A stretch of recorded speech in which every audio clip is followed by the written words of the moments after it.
ধর্ম যার যার অনুষ্ঠান সবার, এই কথা আপনারা হামেশাই শুনে থাকেন।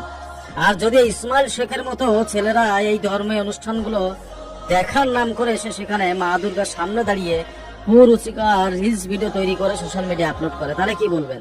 অনেকে বলবেন এই গানটা যে তৈরি করেছে তাকে কিছু বলুন।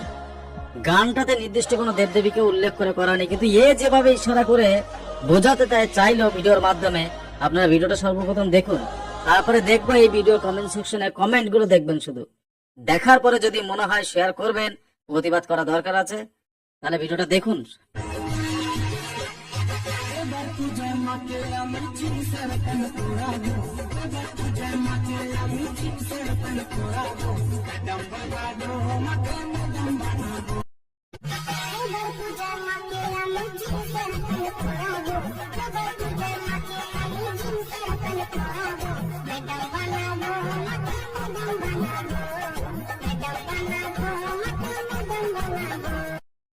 এখানে এমডি শেখ বলে একজন মুসলিম সম্প্রদায়, তিনি বলছেন এসব না করে ল্যাংটা হয়ে বাজারে ঘুরলেই তো ভাইরাল হয়ে যাবে।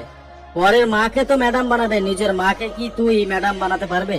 পরে আর একজন দেখাচ্ছে আবু সমা শেখ, তোদের মতো ছেলের জন্য ইসলামের পতন ঘটছে, তোরা ইসলাম ঘরে জন্মগ্রহণ করেছিস, সেটাই সব থেকে বড় ভুল। তারপর রহমান খান, ডিজে তোমাকে আমি আনফলো করছি, যাকে যাকে মনে হচ্ছে ভিডিওটা করা উচিত হয়নি তারা ওকে আনফলো করে। এরকম হাজারো কমেন্ট দেখেছি, সেখানে মুসলিম সম্প্রদায়ের ভাইরা প্রতিবাদ করছেন যে এটা করা ঠিক হয়নি। আর আপনি যদি সনাতনী হিন্দু হয়ে থাকেন, অবশ্যই ভিডিওটা শেয়ার করবেন যাতে এটা প্রশাসনের নজরে আসে। আর কি করে সাহস পায় একটা ধর্মীয় অনুষ্ঠানে গিয়ে মূর্তির সামনে, সেখানে মা দুর্গার মূর্তির সামনে দাঁড়িয়ে ইশারা করে করে এই ধরনের রিলস ভিডিও তৈরি করার?